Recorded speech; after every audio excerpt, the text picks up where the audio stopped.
Todo mundo de volta aí? Sim. Então, vamos lá.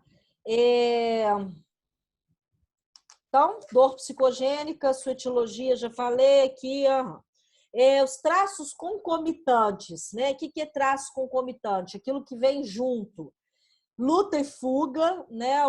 Há todo um estado físico quando nós estamos com dor, né? Há uma retirada da irrigação, né, do sangue, dos órgãos, até do cérebro, e há um envio desse sangue para a musculatura, né? Isso que é luta ou fuga. É o músculo tá pronto para lutar ou para fugir. Exatamente. Dilatação pupilar, sudorese, taquipneia, taquicardia.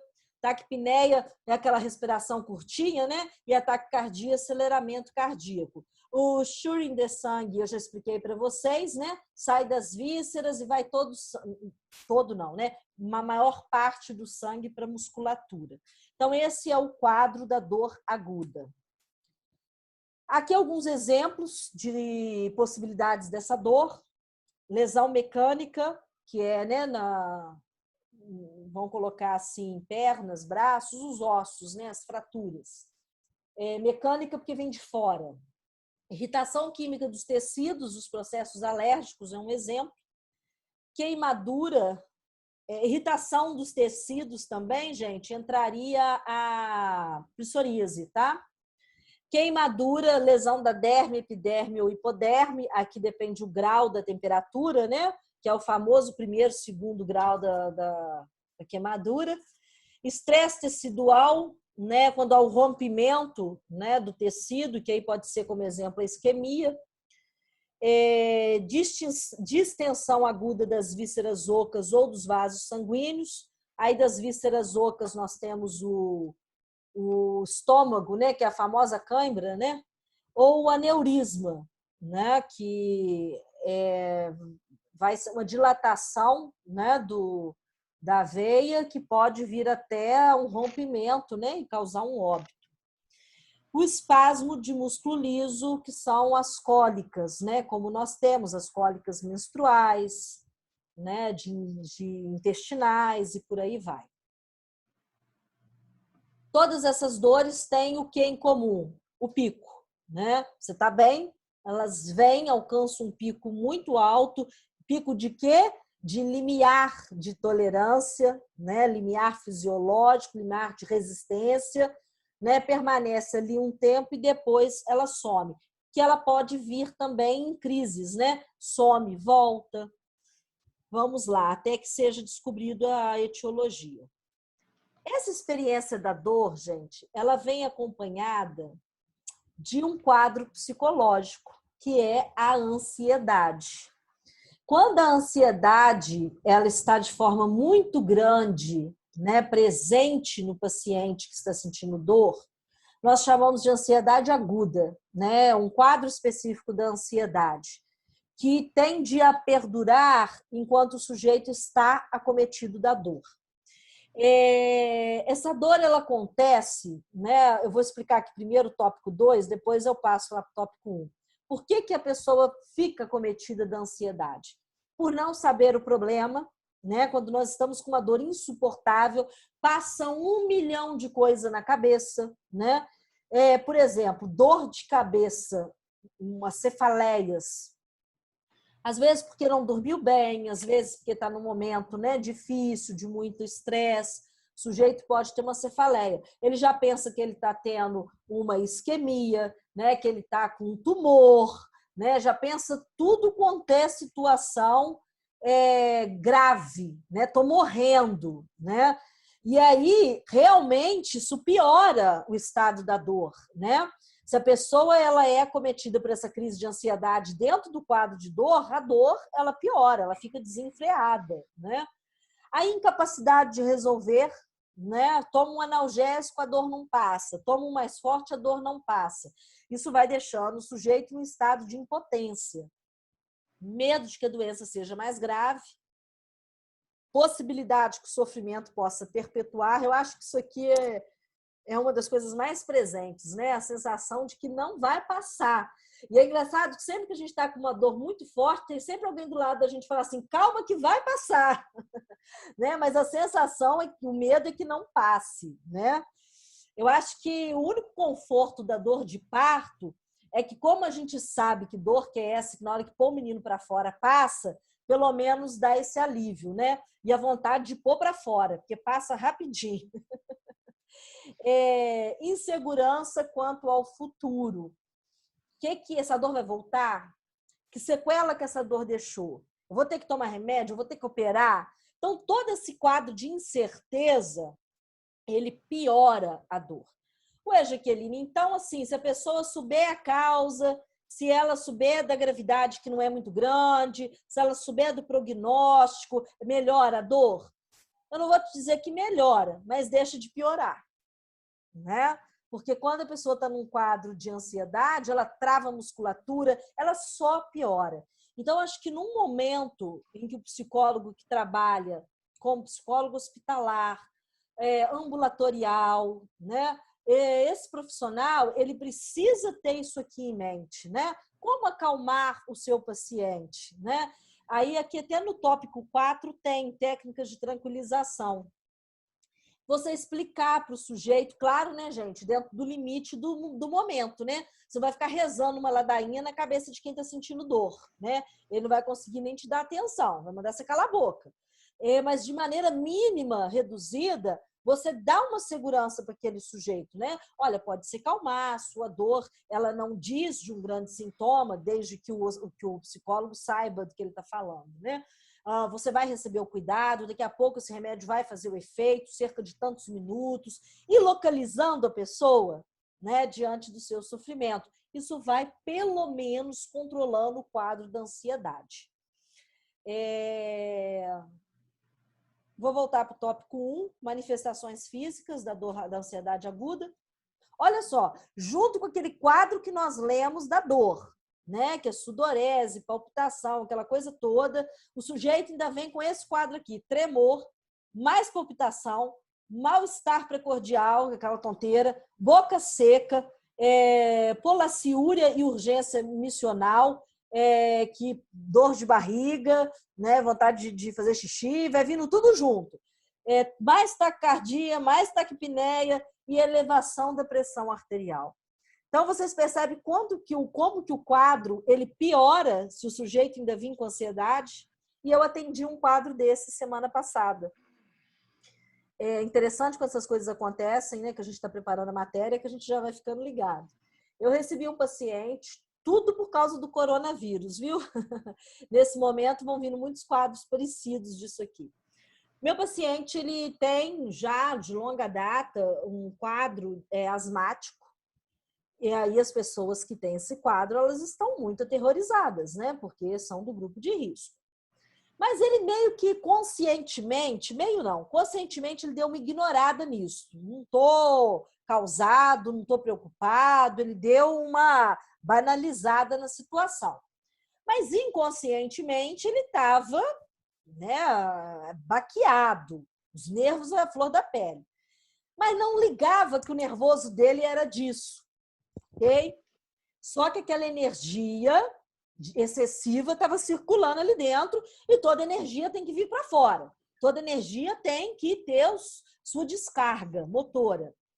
E aí ele foi fazer um procedimento, aquele de bombinha, com remédio que ele toma há anos. E o remédio, naquele dia, fez um efeito colateral nele, creio eu que muito desse quadro que ele estava de nervoso. E ele deu um quadro de ansiedade aguda, né? Ele ficou totalmente desequilibrado, descontrolado. Ele teve tudo isso aqui que nós lemos, né? Tremor, palpitação, mentira, elevação da pressão alta não. Ele aferiu e não estava. Mas taquicardia, taquipneia, boca seca, tudo. Um quadro bem assim agravado. E aí foi para o médico, né? O que nesse momento não está fácil, é chamar médico para atender. E o médico analisou, o médico que acompanha ele há anos, e falou assim: olha, você teve uma crise de ansiedade, né? E ele já está em tratamento, e ele tinha desmarcado a sessão por causa do coronavírus, eu achei isso muito interessante. E aí o médico falou assim, volta para sua terapia. Eu estou achando muito interessante esse processo que o coronavírus está trazendo para a psicologia, sabe? Até o ministro da Saúde nos convocou, né, como área da saúde. Há pouco tempo nós tínhamos sido retirados, vocês se lembram? Né? Nós fomos colocados na área social. Agora nós estamos voltando para a saúde. Nós nunca saímos, né? Não estamos à mercê dessas confusões. E aí, vejo isso nos pacientes, né? Eles, no primeiro momento, pensaram que podiam ficar sem a terapia, e eu fui muito tranquila quanto a isso nos meus atendimentos, deixei meus pacientes muito à vontade, porque eu acho que terapia é desejo, não é imposição, e semana após semana eles estão voltando, né? Seja aqueles que precisam do atendimento presencial ou que se sentem à vontade, ou online, né? Que tem sido a opção de alguns. E aí esse paciente marcou comigo, pediu para eu atender, eu atendi, e aí quando veio na sessão ele disse assim, me chamou muita atenção, queria dividir com vocês. Ele falou assim, nossa, que bom que eu estou aqui, eu achei que eu não podia vir por causa do coronavírus, mas para ir saúde a gente pode vir, né? Psicologia é saúde, né? Eu falei, psicologia é saúde. As pessoas estão entendendo isso, né? Que bom. E aí o quadrinho 3, tratamento da dor, aí é muito variado, né? Vai depender do tipo de patologia, da etiologia, do prognóstico, mas de forma geral, o tratamento ele pode ser cirúrgico, ele pode ser farmacológico, dentro do farmacológico ele pode ser com anti-inflamatórios, até com antidepressivos, ele pode ser com paliativos, como acupuntura, estimulação elétrica. Eu mesma já me tratei com estimulação elétrica, foi muito bom para um problema que eu tive, tendinite. E a hipnose, né, também é um tipo de tratamento. E o tratamento psicoterápico, né? O que eu gostaria de colocar nesse aspecto do tratamento psicoterápico? A experiência subjetiva da dor, né? Esse é o papel da psicologia diante da dor, né? Independente se ela é uma dor de fundo emocional, se ela é uma dor de etiologia física, independente. Tem um simbólico, né? Ou um simbólico que fez emergir a dor, ou um simbólico que veio a partir da presença da dor. É aquilo que eu já falei para vocês. Não sei se o que nasceu primeiro, se foi o ovo ou a galinha. Não sei se veio da soma ou se veio do psíquico, eu não sei. Mas eu sei que um vai corresponder ao outro. E aí nós vamos trabalhar esse aspecto simbólico. O que essa dor tem a ver comigo? O que essa dor tem a ver com a minha história? O que eu estou fazendo com ela? O que eu estou ganhando? O que eu estou perdendo? E aí não há outro lugar senão na psicoterapia. Sim. O que eu gostaria, né, que ficasse claro para vocês nesse momento? Que nós estamos diante de um assunto complexo e comum. Todos nós, de mim a vocês, a todos vocês, todos conhecemos a dor, né? Em algum momento da vida passamos por ela, né?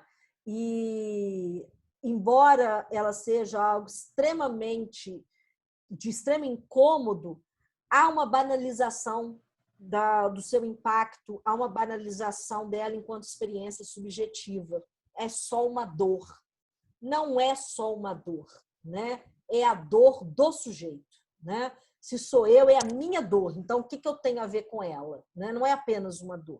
E o psicólogo precisa dar lugar a isso, né? Não é superdimensionar a dor e muito menos banalizar. É entender qual é o registro, tá bom? E aí, na próxima semana, nós vamos estudar essas dores dentro das estruturas, tá bom? Alguma dúvida, alguma pergunta, alguma colocação? Jaque, Oi. eu tenho uma pergunta, é mais uma curiosidade mesmo. Porque a gente viu no início que o conceito da dor, né, que a gente trabalha, está relacionado a essa questão de desconforto e tudo. Quando acontece, né, no caso assim, para psicanálise, de ter alguma do sujeito ter relacionar dor com prazer, tipo assim, no caso do masoquismo, assim, vai ter alguma interferência, assim, no caso da psicossomática, assim, como que ele vai lidar, assim, com, né, não sei, num quadro psicossomático, alguma coisa assim? Sim, sim, né? É exatamente esse aspecto, que é o simbólico, né? Se a dor é simbolizada como prazer, através, né, da intervenção, nós vamos descobrir isso. Né? Eu dei o exemplo para vocês da paciente que a dor foi simbolizada como cuidado. Né? E há inúmeros casos, né, como você colocou, do masoquismo, que o masoquismo ele tem um componente diferente, né? Porque o masoquismo ele identifica o desprazer, né? E ele tem o gozo com o desprazer, não é com o ganho secundário, é diferente, né? Nesse que eu coloquei aqui era um exemplo, é uma outra coisa. O paciente masoquista, ele identifica que é o sofrimento, ele precisa ver o sofrimento, no caso nele mesmo, né? E com isso ele ter um prazer, né? E aí, quando o sujeito ele vem para o tratamento, ele consegue perceber esse movimento e aí decidir o que ele vai fazer com isso. Né? Enquanto o sujeito não tem consciência disso, isso vai deslizando de uma forma como se fizesse parte da vida dele, né? E vai ficando ali em algum cantinho e não se resolve. Né? Então, assim, todo e qualquer aspecto simbólico, né, é campo da psicossomática. Tá? Agora, qual simbólico que é esse, eu volto a dizer, é subjetivo, é cultural, e aí nós vamos ter que mergulhar no caso a caso. Alguma outra questão? Não? Estou dando uma passadinha aqui no rostinho de todo mundo. Acho que está tudo tranquilo. Ok. Tem lá no Siga, né, as duas questões para vocês, acho que são duas, se eu não me engano, né, para vocês responderem até amanhã. Acho que para quem assistiu a aula, muito tranquilo, né? Nada do outro mundo, não. Só para vocês darem uma localizada nos pontos principais. Então é isso, né? Desejo para vocês um ótimo isolamento social daqueles que estão, né? Façam desse momento o melhor de vocês dentro do possível e tenham um ótimo fim de semana. Não se esqueçam que é fim de semana. Nossa, essa semana tá louca. Né? Beijão para vocês. A gente nunca sabe que dia que é. É sexta-feira. Né? Não, pensando bem, eu tô diante dessa aula de psicossomática, semana passada eu tive lidei com essa questão comigo. Um recalque. Foi uma semana muito corrida e diante de ser representante, eu acho que ficou muita coisa surgindo para poder reivindicar, mudar e tal. Chegou na sexta-feira, uma senha que eu tenho no meu celular, que eu nunca esqueci, muito simples, eu não conseguia lembrar a senha. Eu tive que formatar o celular. Eu acho que na minha cabeça veio assim, eu acho que tinha, no inconsciente algo dizia assim, não desbloqueia não, que não vai prestar. Ótimo! Verdade. Boa análise. Desbloqueia não, que é serviço.